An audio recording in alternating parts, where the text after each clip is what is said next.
Hello friends, welcome to program your mind with this side.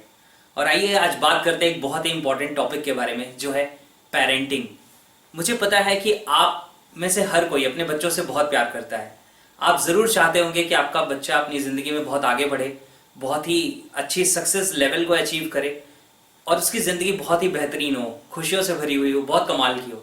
और ये एक बहुत ही अच्छा इंटेंशन है, ज़्यादातर पेरेंट्स ऐसा ही चाहते हैं और मुझे पता है आप भी उनमें से एक हैं, शायद इसीलिए आप इस वीडियो को देख रहे हैं। लेकिन क्या होता है, मेरे पास ऐसे सवाल आते हैं, कई बार पेरेंट्स मुझसे पूछते हैं कि हम अपने बच्चे को बहुत ही अच्छे स्कूल में हमने एडमिशन दिलाया हुआ है, अपने बच्चे को हम उसे बहुत ही अच्छे ट्यूटर के पास भेज रहे हैं, हमने उसके लिए अच्छी सी बुक्स ला के रखी हुई हैं, सीडीज ला के रखी हुई हैं, उसे बहुत सारी और एक्टिविटीज़ के लिए हम लेके जाते हैं और हम उसका पूरा ख्याल रखते हैं कि उसे जो भी चाहिए अपनी ज़िंदगी में आगे बढ़ने के लिए उसमें कोई कमी ना होने पाए, और हम सब कुछ उसे देते हैं। लेकिन फिर भी पता नहीं क्यों हमारे बच्चे का फोकस जो है वो पढ़ाई पे है ही नहीं। वो पढ़ाई से डाइवर्ट होके और दूसरी चीज़ों में तो उसका मन लगता है, लेकिन पढ़ाई में उसका मन नहीं लगता। और हमें इस चीज़ के लिए बहुत फिक्र होती है, बहुत ज़्यादा चिंता होती है, क्योंकि अगर हमारा बच्चा पढ़ेगा नहीं और इतने ज़्यादा कंपटीशन का जो टाइम चल रहा है उसमें अगर उसकी पढ़ाई में कहीं कोई कमी रह गई तो क्या होगा उसकी ज़िंदगी का आगे। जब तक हम हैं तब तक तो शायद हम उसका ख्याल रखेंगे, लेकिन हम हमेशा तो नहीं रहने वाले। फिर क्या होगा? ऐसे बहुत सारे सवालों के साथ बहुत सारे पेरेंट्स मेरे पास आते हैं। हो सकता है ऐसा कुछ क्वेश्चन आपका भी हो, तो मैं कोशिश करूंगा कि इस वीडियो के थ्रू आपको उसका जवाब मिल सके और आपके पास एक एक्शन प्लान हो कि आप करें क्या इस सिचुएशन में। देखिए, सबसे पहले देखते हैं कि ये प्रॉब्लम की जड़ क्या है, ये शुरू कहाँ से होता है। क्यों ऐसा होता है कि हम जिस चीज़ में अपने बच्चे का ध्यान लेके जाना चाहते हैं कि वो ये पढ़ाई करे, उसकी वजह उसका ध्यान उसके अलावा बाकी दुनिया की सारी चीज़ों पर आ जाता है। ऐसा क्यों होता है? देखिए, इसे समझने के लिए हमें माइंड का एक छोटा सा प्रिंसिपल समझना होगा, the principle of pain and pleasure. Pain और प्लेजर का प्रिंसिपल कैसे काम करता है? देखिए, हम जब भी किसी एक्टिविटी को करते हैं तो हमारा माइंड देखता है कि इस एक्टिविटी को करने से उसे क्या मिल रहा है रिवॉर्ड के रूप में। Either it is getting pen और इट इज गेटिंग प्लेजर, यानी कि उसे इस काम को करने में मजा आ रहा है या दर्द या किसी किस्म की उलझन महसूस हो रही है। तो मैं आपको बताऊं, बच्चे के अंदर जनरली ये जो हैबिट डेवलप हो जाती है, ये जो उसका माइंड सेटअप एक प्रिपेयर हो जाता है पढ़ाई को अवॉइड करने वाला। पेनफुल है ये सुनना, लेकिन मैं आपको बताऊं मैक्सिमम टाइम्स पे इसके लिए हम ही रिस्पॉन्सिबल होते हैं, या कभी कभी कुछ टीचर्स अननोइंगली ऐसा कुछ कर देते हैं कि वो रिस्पॉन्सिबल होते हैं। होता क्या है मैं आपको बताता हूँ। देखिए, जैसे अभी मेरी एक छोटी सी बेटी है, जब भी उसको कुछ लर्न कराना होता है तो मैंने एक टेक्निक डेवलप की हुई है कि कुछ भी उसे नया लर्न करने के लिए देंगे, जैसे ही वो उसका रिस्पॉन्स देगी, जैसे आज मैंने उसे सिखाया, वो अभी 2 साल 2 महीने की है हार्डली। आज मैंने उसे सिखाया कि ओके बेटा, आपको जैसे ही कोई पूछेगा हाउ आर यू, आप क्या बोलेंगी? आपको बोलना है ग्रेट। अब मैंने जैसे ही उसे ये सिखाया और उससे फिर से वही क्वेश्चन किया, उसने उससे बोला बेटा हाउ आर यू, उसने बोला हाउ, उसे क्लियर नहीं हुआ कि क्या कह रहा है। मैंने उसे डांटा नहीं, मैंने उसे फिर से बोला ओके बेटा, बहुत ही बढ़िया, चलो फिर से बताते हैं। जब भी आपसे कोई पूछेगा हाउ आर यू तो आप क्या बोलेंगे? ग्रेट। और इसके बाद फिर मैंने उससे वही सवाल पूछा कि बेटू हाउ आर यू, उसने बोला ग्रेट, अपनी हल्की सी लड़खड़ाती हुई जुबान में। और जैसे ही उसने ऐसा बोला, मैंने बहुत जोर से ताली बजाई, मैंने कहा वाह, अरे वाह क्या बात है, मजा आ गया, है ना। और जैसे ही मैंने ऐसा किया, वो बच्चे के चेहरे के एक्सप्रेशन बिल्कुल बदल गया, उसकी जो खुशी थी वो कमाल की थी।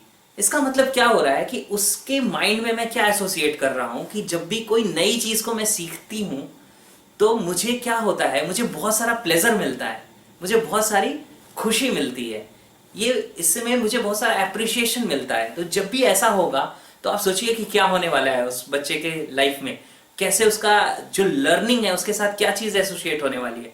मैं अपनी बेटी के साथ ये कर रहा हूँ, इसलिए मुझे लाइव एग्जाम्पल दिख रहा है कि अब वो जैसे ही मैं शाम को पहुंचता हूँ, वो बुक लेके आती है मेरे पास और कहती है पापा पढ़ना है, पापा पढ़ना है। और उसे ABCD अल्फ़ाबेट की जो बुक है वो पूरी बुक को टर्न करते जाता हूँ मैं, और वो हर पे जो भी पिक्चर है उसे रिकॉग्नाइज करती है। ये एप्पल है, ये बॉल है, ये एलिफेंट है, ये याक है। हो सकता है कि उसकी ज़बान बहुत क्लियर नहीं हो, कई बार वो थोड़े से लड़खड़ाई हुई ज़बान में बताती है, मैक्सिमम टाइम्स पे तो बिल्कुल सही ही बताती है। तो है क्या, उसके लिए एक्टिविटी एक फन फील्ड एक्टिविटी हो गई है। हम में से कई सारे पेरेंट्स शायद जब बच्चे बहुत छोटे होते हैं तो ऐसा करते हैं, लेकिन जैसे जैसे बच्चे बड़े होते हैं हमारा बिल्कुल फोकस चेंज हो जाता है और हम क्या करना शुरू करते हैं। जैसे ही उसे हमने कुछ क्वेश्चंस पूछे, सपोज उसने आज याद किए आप एक मदर हैं और बच्चे ने बोला कि मम्मा ये देखो 10 क्वेश्चंस मैंने याद किए हैं, और आपने वो 10 क्वेश्चंस को लेके बच्चे से पूछना शुरू किया और उसने जवाब देना शुरू किया।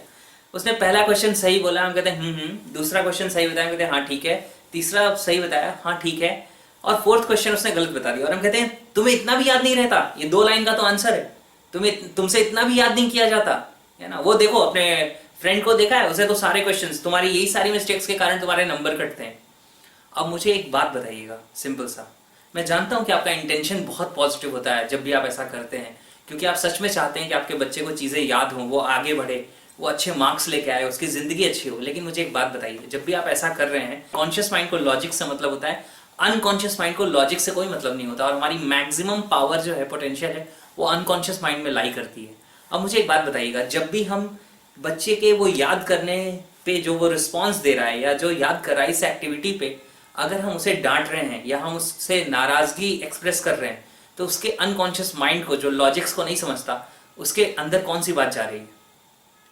उसके अंदर ये बात जा रही है कि ये लर्निंग की एक्टिविटी के साथ क्या जुड़ा हुआ है। वो फीलिंग्स को समझता है, लॉजिक्स को नहीं समझता। पेन या प्लेजर, बिल्कुल सही बात है, उसके साथ पेन एसोसिएट हो रहा है। तो आपको पता है क्या होगा, हमारा माइंड इस तरीके से प्रोग्राम्ड, इस तरीके से वायर्ड है कि हम हमेशा पेन को अवॉइड करने वाली चीजें करते हैं।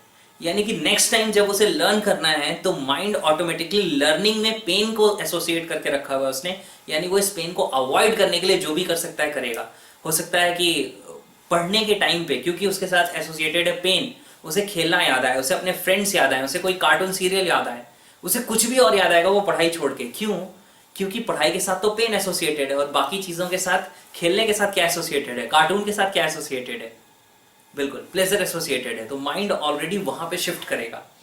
नोइंगली और अननोइंगली हम कई बार ये मिस्टेक करते हैं अपने बच्चों के साथ, अपने बच्चों की लाइफ में, और इससे हम क्या करते हैं, अननोइंगली, ना चाहते हुए भी, अनजाने में अपने बच्चे के माइंड को प्रोग्राम कर देते हैं कि वो अपने मैक्सिमम परफॉर्मेंस को अचीव ना करे, उसे पढ़ाई जैसी चीजें बर्डन लगने लगे, भारी लगने लगे। और जैसे जैसे वो बड़ा होता है, मैं आपको बताऊं कि कई बार हमसे आपसे लोग पूछते हैं कि कितना अच्छा होता अगर आप बचपन में लौट सकते। मैं आपको सच बताऊं, अगर मेरे से कोई पूछे क्या तुम बचपन में लौटना चाहोगे, तो मेरा जवाब होगा बिल्कुल नहीं। क्यों? क्योंकि वहां पे पढ़ाई का बर्डन था बहुत ज्यादा।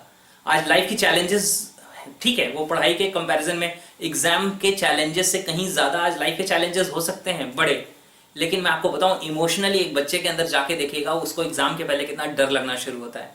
उसे एग्जाम खत्म होते ही कितना डर लगता है कि अगर मेरा रिजल्ट अच्छा नहीं आया तो क्या होने वाला है, मेरे पेरेंट्स को कितना बुरा लगेगा, मेरे फ्रेंड्स मुझे क्या कहेंगे, मेरे टीचर्स, मेरे रिलेटिव्स, और ये सारा इमोशनल प्रेशर उसके ऊपर आता है। और आपको लगता है कि वो इमोशनल प्रेशर उसके लिए बहुत अच्छा काम करने वाला है, मोटिवेट करने वाला है उसको। नहीं, ऐसा नहीं होने वाला। तो करना क्या है? देखिए, ये मुझे पता है कि यहाँ तक की बातें हो सकता है आपको कुछ पिंच करने वाली, पेनफुल लगी हो, और शायद हो सकता है मन ही मन आप कह रहे हो कि हाँ ठीक है, जब तुम फेस करते ये सारी प्रॉब्लम्स तब पता चलता। बिल्कुल, मैं भी परफेक्ट नहीं हूँ, इस दुनिया में कोई भी परफेक्ट नहीं है, perfection is not human attribute. लेकिन जो साइंस में धीरे धीरे समझ रहा हूँ, उसे ही मैं आप लोगों के साथ शेयर करने की कोशिश कर रहा हूँ कि हम कर क्या सकते हैं।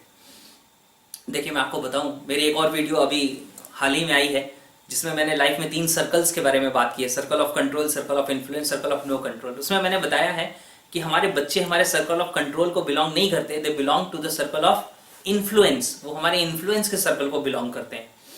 तो इसके लिए मैं आपको एक सिंपल सी चीज़ बताता हूँ कि देखिए, हमारे कंट्रोल में हमारा बिहेवियर है। हम अपने बच्चे के साथ बिहेव कैसे करते हैं, इसे हम कंट्रोल कर सकते हैं, और हम बच्चे को इन्फ्लुएंस कर सकते हैं, इंस्पायर कर सकते हैं कि वो अपने अंदर कुछ चेंजेस लेके आए। अगर उसका पढ़ाई के साथ बहुत ही ज़्यादा डिसएसोसिएट हो चुका है आज के टाइम पे उसका मन, तो उसको वापस एसोसिएट करना पड़ेगा। हालांकि इसमें कुछ एनएलपी की टेक्निक्स हैं जो डायरेक्टली हेल्प कर सकती हैं, लेकिन वो वीडियो के थ्रू सिखाना पॉसिबल नहीं है। मैं आपको कुछ अलग चीज़ें बताता हूँ जो आपके शायद काम आएंगी। दैट इज, अपने आप को कंट्रोल में रखिए और देखिए अपने बच्चे को नेक्स्ट टाइम जब वो पढ़ाई कर रहा है और कुछ भी अच्छा कर रहा है, और ठीक उस टाइम पे आप उस बच्चे को अप्रिशिएट करिए। और जहां तक हो सके तो एक रूल मैं आपको बताता हूं, तारीफ मेले में और कमियां अकेले में। यानी कि जब भी आपको बच्चे की तारीफ करनी है तो कोशिश करिए आप तब तारीफ करिए जब कुछ लोग आसपास हो सकता है वो रिलेटिव्स हो सकता है वो उसके खुद के फ्रेंड्स हो या उसके टीचर्स हो या कोई भी और, जब उसके आसपास वो लोग हैं, और उस समय अगर आप अपने बच्चे की तारीफ उन लोगों के प्रेजेंस में करते हैं, आप सोचिए उसकी सेल्फ इमेज को आप कितना बूस्ट करते हैं, कितना आगे बढ़ा देते हैं, कितना कमाल का उसको एक फीलिंग आती है। आप खुद सोच के देखिए ना, आप जहां पे वर्क करते हैं, अगर आपके बॉस या आपके सीनियर आपके 4 कलीग्स के बीच में आपकी तारीफ कर दें और बोले कि ये कमाल का काम करते हैं और बहुत ही बढ़िया तरीके से इन्होंने अभी कंपनी का एक टास्क था उसे कंप्लीट किया है, जिसे ऊपर टॉप मैनेजमेंट तक अप्रिशिएट कर रही है, कैसी फीलिंग आपकी होती है, कितना चेंज आपको महसूस होता है अपने खुद के अंदर, और कितना मोटिवेटेड फील करते हैं आगे और अच्छा काम करने के लिए। ये चीज़ें अगर हम अपने वर्क एनवायरनमेंट में देखते हैं या देख सकते हैं, तो क्यों नहीं हमें यही चीज़ें अपने बच्चों के साथ भी अप्लाई करनी चाहिए। यानी अपने बच्चों को तब अप्रिशिएट करिए जब वो कुछ अच्छा कर रहे हैं। जब वो कुछ ऐसी चीज़ें नहीं कर पा रहे हैं तो आप वहाँ पे उन प्रॉब्लम्स में उन बच्चे को बाहर लाने के लिए मदद करिए। आप पूछिए, बेटा ठीक है, आपको अगर ये चीज़ें नहीं याद हो रही हैं तो ऐसा क्या होना चाहिए जिससे आप ये ज़्यादा अच्छे से याद कर पाएंगे। ये one of the questions of Meta model है। एनएलपी की बात करेंगे कभी तो मैं आपको डिटेल में बताऊंगा कि हमें पूछने की ज़रूरत है कि बेटा ऐसा मैं क्या आपको हेल्प करूं जिससे आप ये चीज़ ज़्यादा अच्छे से कर पाओगे, ज़्यादा अच्छे से आप इसे प्रिपेयर कर सकोगे, याद कर सकोगे। मैं आपको बताऊं एक छोटा सा सजेशन और है कि कई बार हम क्या करते हैं, बच्चे को एक स्कूल में डालते हैं और उसके बाद एक कोचिंग में डाल देते हैं जहाँ पे 2 अलग अलग तरह से कोर्स को पढ़ाया जा रहा होता है, सेशन चल रहा होता है और बच्चा बहुत कंफ्यूज हो जाता है। और कई बार तो वो खुद भी जिद करके उस कोचिंग में जाता है क्योंकि उसके दोस्त वहीं पे जा रहे हैं, लेकिन वो खुद भी कंफ्यूज हो जाता है कि मैं स्कूल का कोर्स पढ़ूं या कोचिंग का कोर्स पढ़ूं या क्या करूं ओवरऑल।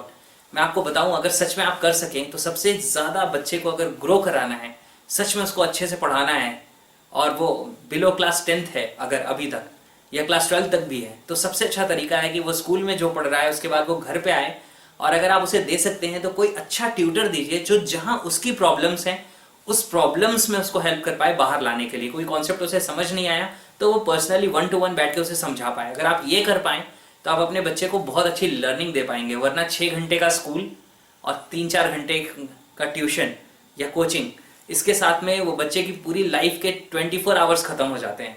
बाकी टाइम सोने, खाने और सेल्फ स्टडी के लिए तो हार्डली कोई टाइम बचता है। और आपको पता है दुनिया में जो लोग बहुत कामयाब हैं वो सेल्फ स्टडी करने वाले लोग हैं। चलिए, बहुत सारी इन्फॉर्मेशन मैंने शायद इस वीडियो के थ्रू दे दी, और अगर आप इसे कुछ बार रिपीट करके देखेंगे तो इसमें से बहुत कुछ ऑब्जॉर्व कर पाएंगे। मेरा प्योर इंटेंशन है कि आप अपने बच्चे के साथ इस तरीके से बिहेव करें कि वो आप उसे इंस्पायर कर पाएँ आगे बढ़ने के लिए, एक पॉजिटिव चेंज के लिए, उसका मन पढ़ाई में लगना शुरू हो। बहुत ज़्यादा इंपॉर्टेंट है पढ़ाई।